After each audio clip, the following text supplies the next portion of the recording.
Hey everybody, ASIC Eric here, and back on the Camaro again today. Thanks everybody for your comments again on the video yesterday in the trunk. Bob Craighead said what I was hoping you guys wouldn't say, which is replace the hinge.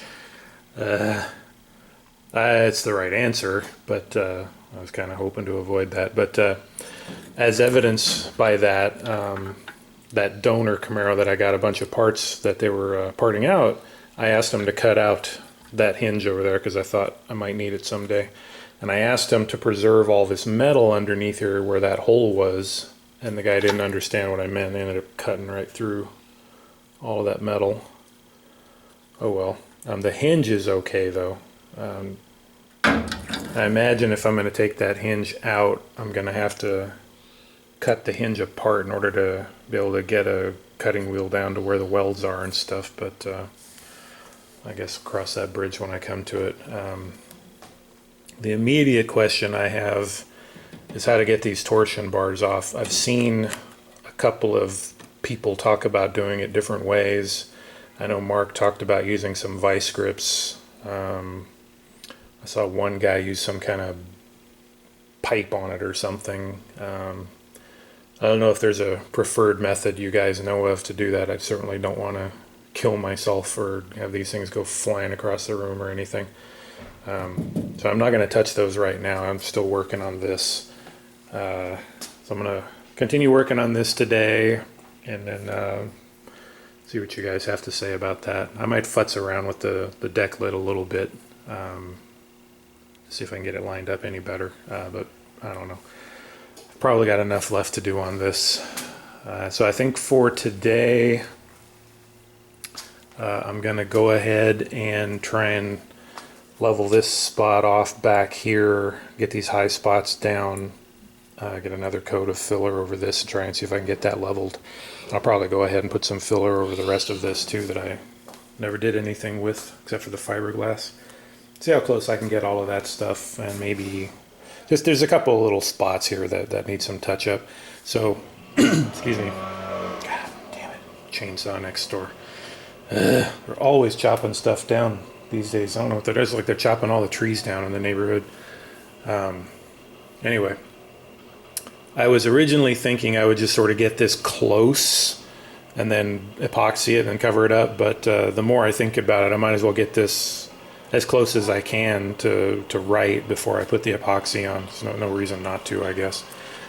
So I'll go ahead and put some filler on the low spots and things, and maybe glaze over stuff like this where let's get some pinholes and stuff there. So that's what I think I'll do today. I'll just continue to work on this.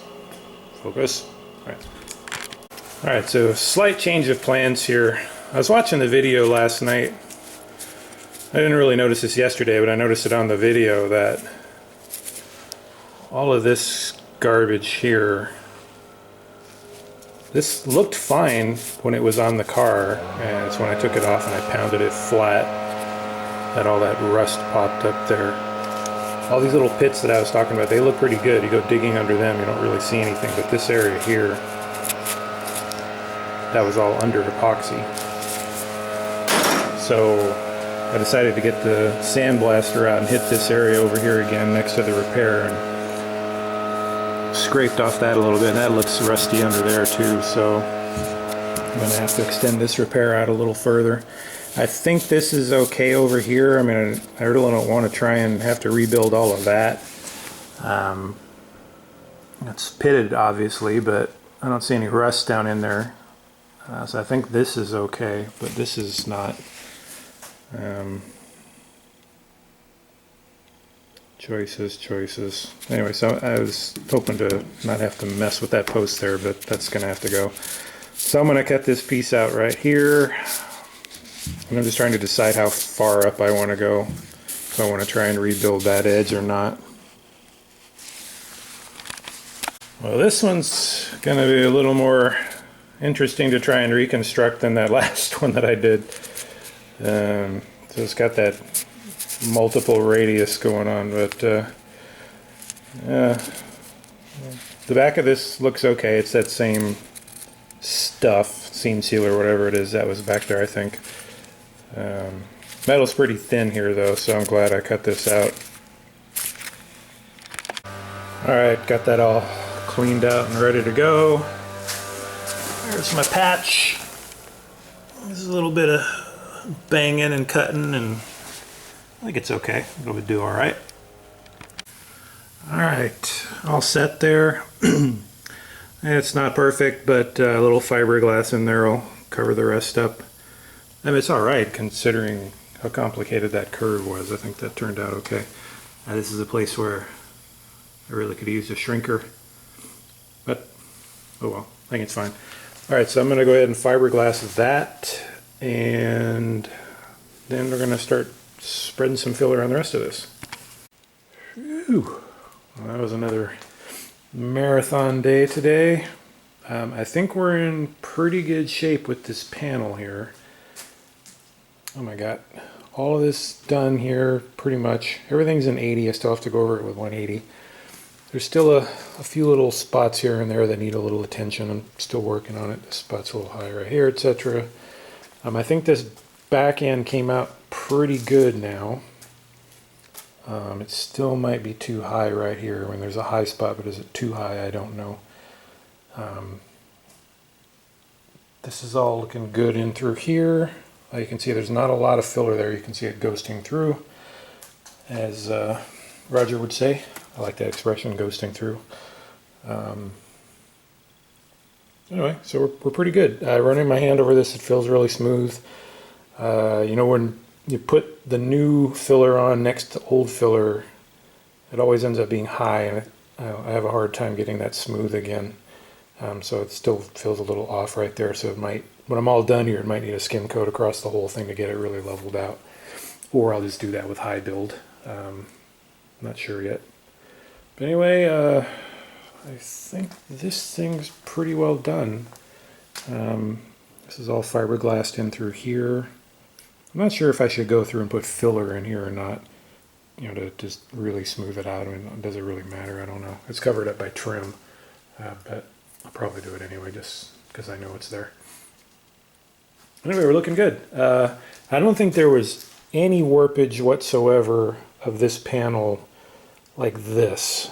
You know, it warps this way, you know, like especially in this corner here. It's a little wonky, but wherever that flange weld was, that was just really good. That came out sweet. So that was certainly the way to go. Real happy with how that turned out. Alrighty. Anyway, so I think tomorrow I'll touch this thing up, maybe put a little glaze in places where there's a few wonky spots, and I'll go ahead and probably tomorrow I'll go ahead and put it in epoxy, unless somebody has some ideas of something I should be working on before then. I mean, you can see this gap is looking pretty nice too. It's a little high or wide up in here, so probably have to add a little metal to this down the road. Like I said, we're probably going to tweak on the door a little bit before we're 100% sure that's where it's going to stay. I think it's where it's going to stay, but I'm not really sure. You can see how this gap is lined up there. It's pretty nice. It sticks out a little bit here, but not too bad. But that's the door closing properly. That's where it ends up. I like it. I could probably even live with that gap, truth be told. If you look here, so this is a little tight, which is I was saying we might nudge the door forward a little bit to give us a little more room here. And then up in here you can see it's a little sloppy. So you got about a 1/16 inch too much up here. And it's nice in through here. So just that spot right there is really too tight. And it's too wide down at the bottom again. Not quite a 1/16. So if we move the door forward, then I have even more work to do here. And of course, if I come back and weld all this, it's going to screw up all that filler that I did, but whatever. We'll deal with it when the time comes. Like I said, I would attack all that stuff right now, but I don't have anybody to help me with the hood and get the fenders off and everything to adjust this door, so I'm kind of stuck. So just make as much progress as I can. Anyway, that's that. And then please, if anybody has suggestions on how to get these torsion bars off of here, I'll tear into that hinge next. I want to get this in epoxy first, and I'll go do that next. Thanks, everybody.